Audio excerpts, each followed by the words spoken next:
Hey guys, welcome back to another video, and today we're going to talk about the rise of the Teenage Mutant Ninja Turtles. Now, at first, I wasn't really into it, nor I was interested when it first came out. I wasn't really particularly a huge Ninja Turtles fan, but for some weird reason, after reading the last Ronin comic, it was pretty good. I enjoyed it. I was just curious about hey, why not check it out? Check out a TMNT cartoon, and so I decided to watch Rise. And after watching this one guy's review, I put it on the screen right now, and I was just curious what it was about and how good it was. And so I watched the entire series, including the movie, and I genuinely enjoyed it. And it's one of my favorite cartoons to this day.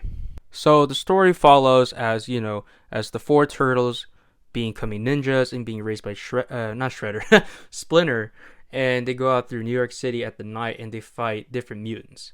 But at the same time, when it comes to the first season and a little bit of the second season, they battle monsters known as the yokai.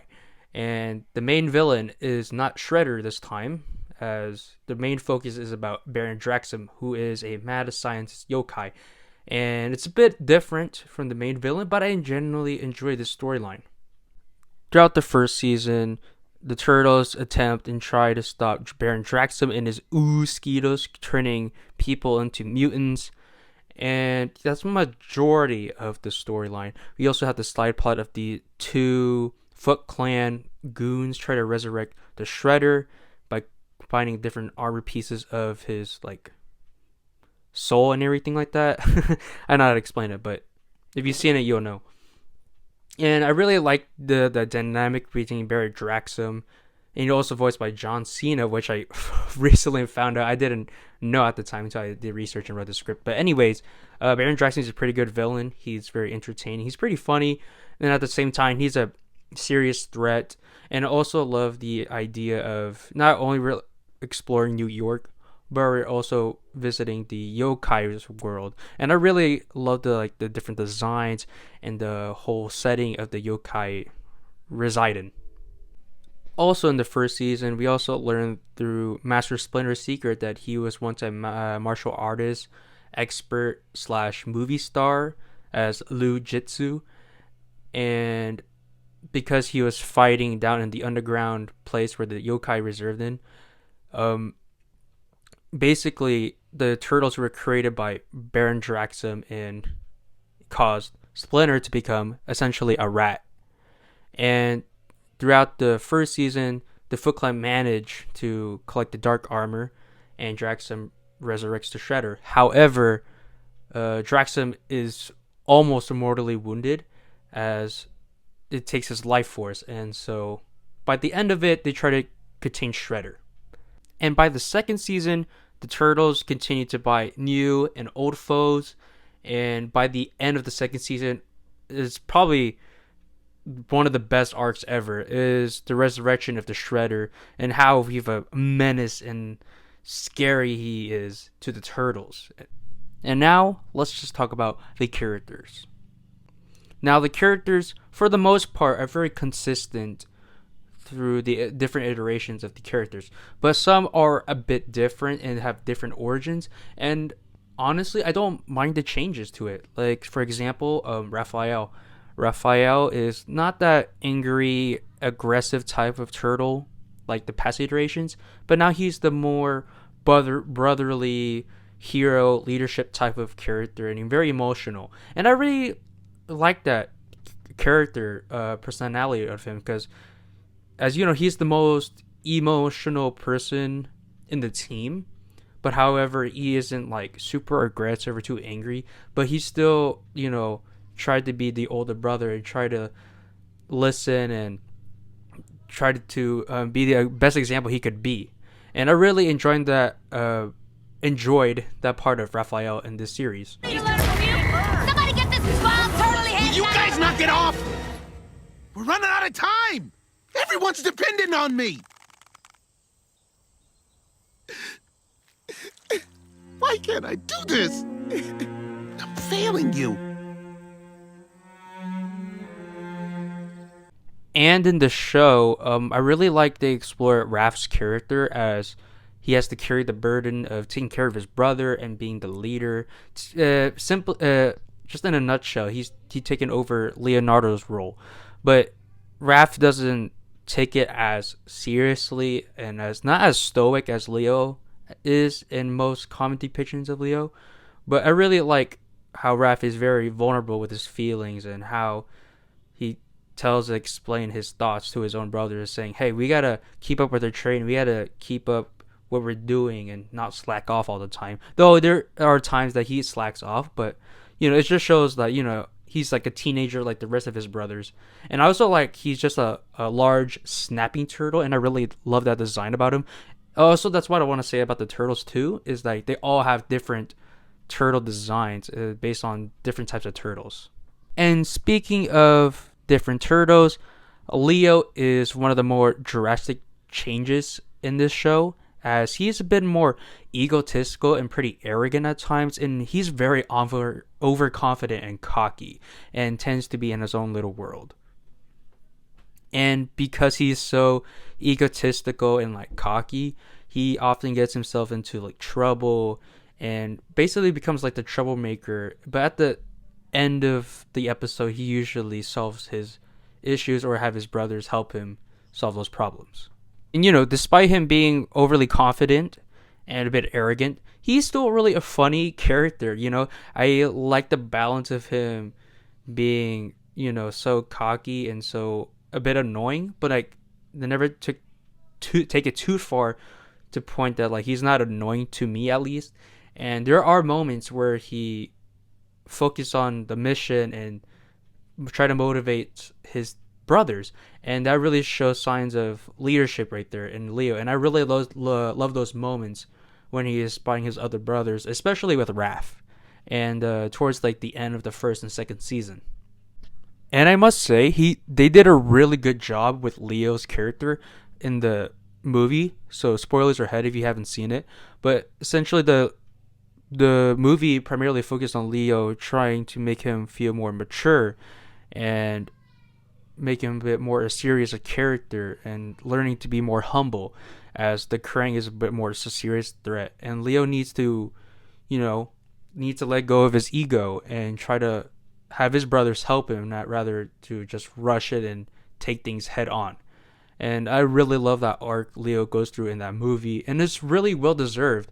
As you have those characters where they start out as like terrible in the beginning, but they later redeem themselves at the end. And then I think they really did a really good job of Leo, reflecting about his actions and how much danger he's putting himself and his brothers against the Krang. So I really love Leo's arc with that. Said that. I was wrong. What? You're impulsive, you're arrogant, and you don't see that every decision you make could cost someone their life. You want to know what really happens to your brothers in the future? They die. Everybody dies fighting the Krang. The world needs Master Leonardo, and all we got is this guy. I know I'm not the Leo you knew in the future, and maybe I never will be. This whole time I was sure my family needed me, but the truth is, I need them. And if we're gonna survive this, we have to do it together. And as for Donnie, of course, he's the engineer / scientist of the group. But this one's a bit more chaotic, as he is more of the mad scientist type, as he does a lot of experiments and a lot of robotics, which causes him to be more trouble more than it helps the turtles, in my opinion. Kind of like G1 Wheeljack from Transformers.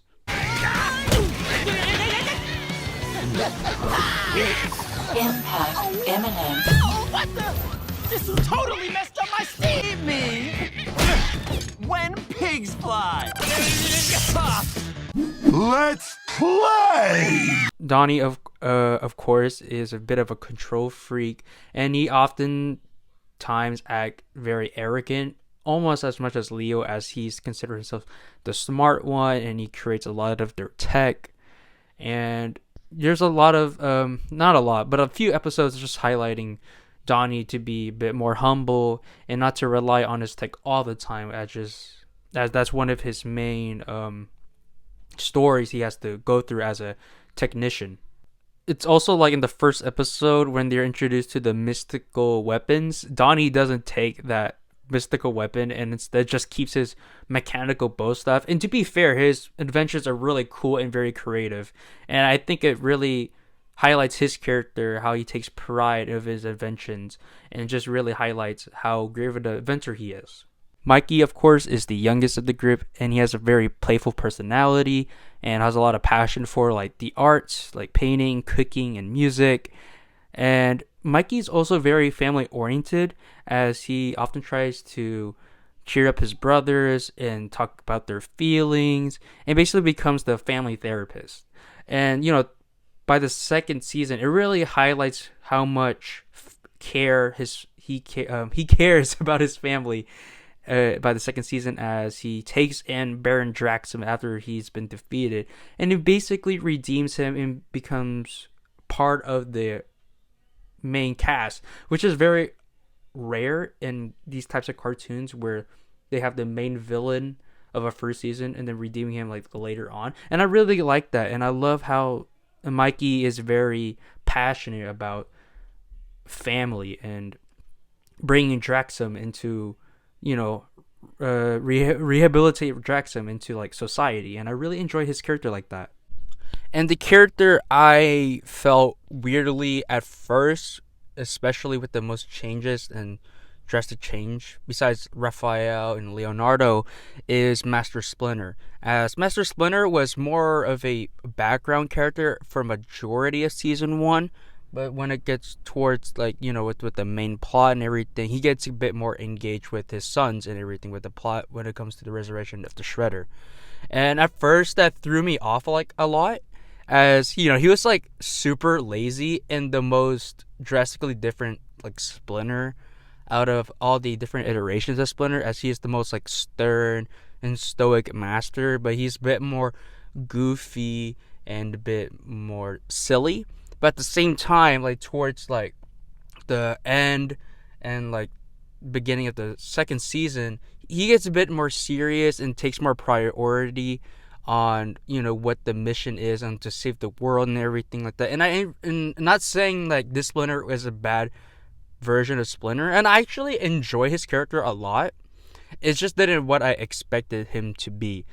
And I really enjoy his character. He's really funny, and I love his voice actor. He's pretty good. I'll put his name somewhere around here.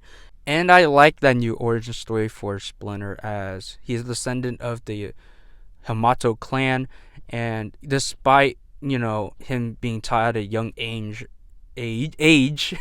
to take priority on saving the world, he just abandoned those things as there are no threats in the world, or at least that threats that are important to him, and so thus he becomes a movie star. And I found that really funny and a bit interesting take on Splinter. And then after a while, he goes to the yokai world, and then he battles Baron Draxum, thus becoming a rat and mutating and adopting the turtles. And I really like that origin story, as when Splinter like talks about it with his sons, he takes it like very seriously, and I like that. Instead of a joke, it's taken very seriously, as Splinter gets like hella PTSD and everything like that.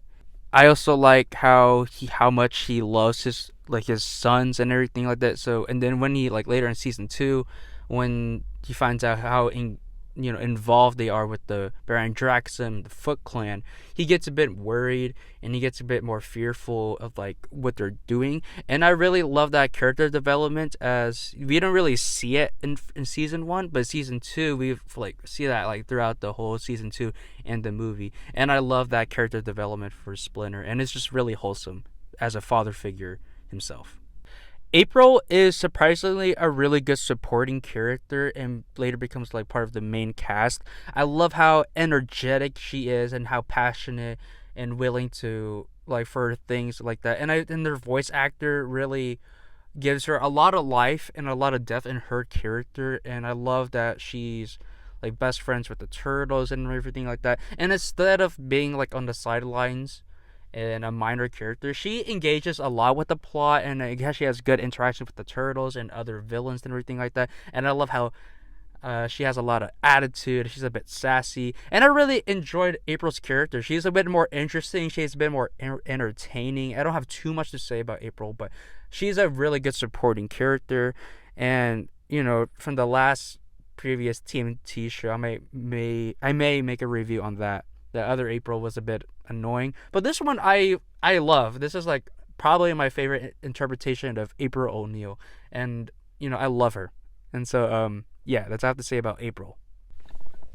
As for the villains so far are pretty good and very entertaining to watch. Though they're like one and dones most of the time, and they later are brought back for multiple episodes throughout the series.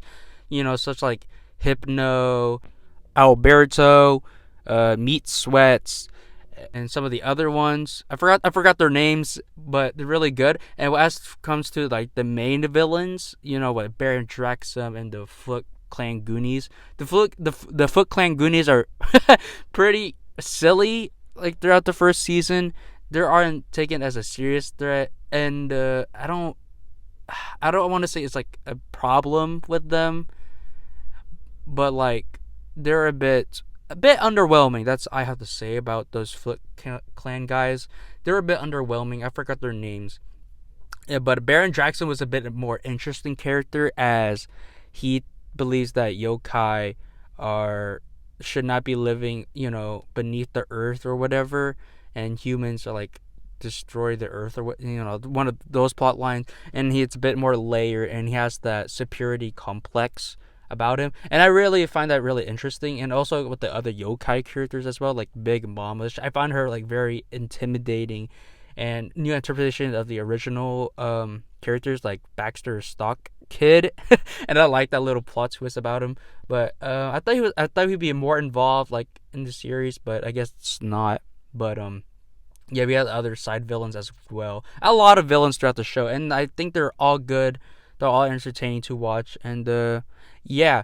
And speaking of main villains, this series of Shredder is actually really good.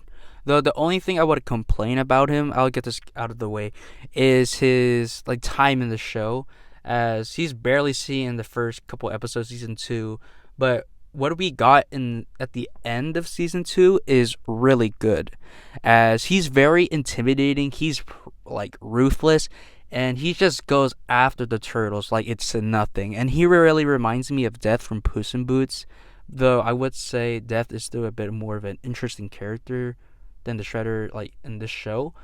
But that's still that. But not saying like Shredder is like bad in this show, of course. But like the way that brought him back, and his character, and how like deadly he is, it really, the show really encapsulates how of a serious a threat Shredder is, and I really like that. And of course, like this Shredder isn't as complex as the 2012 show, as that one's a bit more layered and had more history with Splinter. But yeah, I still think this version of Shredder is still really good. He's very entertaining. He's still as like a power boss, and like the design is still pretty cool. Though he's like a hunchback, bulky, like massive guy, whatever. But I still think the Shredder is still pretty good, and I love the new origin story with with Karai and everything. And he's like used to be like the leader of the Hamato clan, but however he like got possessed by the armor, like, and by a demon, and then he caused like a whole war with him and his daughter and everything like that. And I found that very and interesting. And so yeah, that's what I have to say about the Shredder. And for the most part, the show is probably more in a comedic style, more like Teen Titans Go. But at least with this show, it's not abhorrently annoying, and some things just don't make sense. It's more consistent with its tone and with its themes and everything like that. And I like those moments where they take things a bit slower, especially with the dramatic moments. And I love how the show really balanced itself out with the drama and the comedy, went to transition into like different things in different situations. And I think the show does a really good job. And it really reminds me of, like, the first season of Avatar, where most of it is a bit more adventurous, fun, episodic, but there are moments and episodes where they take its time to explore backstories and the dramatic weight of the characters. And that's the same thing for the show for Rise as well. And you may be, hesitant at first because due to the animation style in the first few clips of it. But trust me, if you could just give it a chance and watch a few more episodes, like towards like the middle and like towards the end of season one, and then mostly majority of season two, this show gets really good, and I think it got me very emotional, like even towards the end with the first and second season. And there were like times that like I would almost cry, which surprisingly. Rise also does a really good job just setting up things in the beginning, and then later gets pays off through like multiple episodes of setting up and for the characters to grow. And it just feels very genuine and doesn't feel rushed with the character development or other side plots. They sprinkle in little hints of it through different episodes and then gets like fully explained like later. And I really enjoy that, especially with Master Splinter's like origin story and the origins of the Hamato clan, and with Karai and Shredder and everything like that. And those were like really good payoffs and like in storylines that conclude like in a nice neat package. And I really like the development of Baron Draxum as he redeems himself as becoming a lunch man, and he just like serves food for children, and he later like proves himself to be a great ally and like being part of the family, and is a great addition to the main cast as well. And this, besides like being thrown away after season one, everything like that. And I really liked the development of his character as well. So I think the show does a really good job developing and fulfilling like character arcs and everything like that. And it's not as shallow and as at first it seems. But yeah, once you watch the show, the season 1 and 2, I think you'll exceptionally like it and enjoy the character arcs and storylines. All in all, Rise of the Teenage Mutant Ninja Turtles is a really good show. I wouldn't say it's perfect. There are times that there are like whatever episodes or they just didn't add too much to the story, which is fine. There are episodes where they take a break and explore more of the characters like on the sidelines, which I don't mind, of course.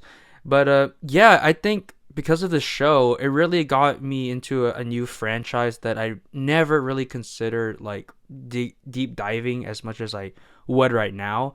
And because of Rise, it made me explore the other TMNT shows, some of the comics, and some even the 90s movies. And I think it just really shows how, like, to me, the show is really good and how special it is to me, and maybe for perhaps towards others as well. And I always see the reviews as like how it's like like a 6 out of 10 in IMDb, and it's not too highly rated. I think most reasons why most people haven't watched this show is due to the animation style and the tone of it. But trust me, if you like maybe perhaps considering watching it, I suggest like giving it a chance, But of course, the first season, it's like just to set up characters and the tone of it for the most part.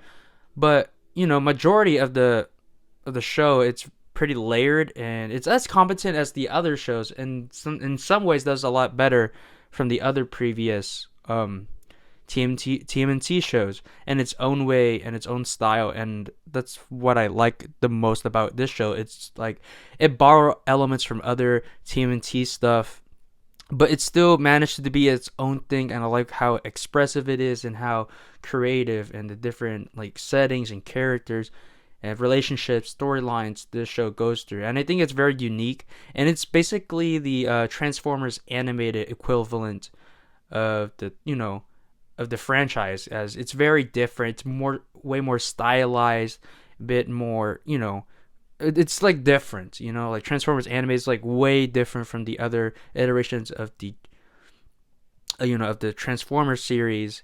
And Transformers animated is my favorite interpretation of the Transformers franchise. And I think Rise may be like my favorite version of the Turtles so far, and just because it's just that different, and I like how fleshed out it is and everything like that. But yeah, that's all I have to say about Rise. Let me know if you watched it. Let me know your thoughts on the show. And yeah, and I may talk about the 2012 Turtle show, and I have a bit more to say about that than this show. And yeah, I'll see you guys next time.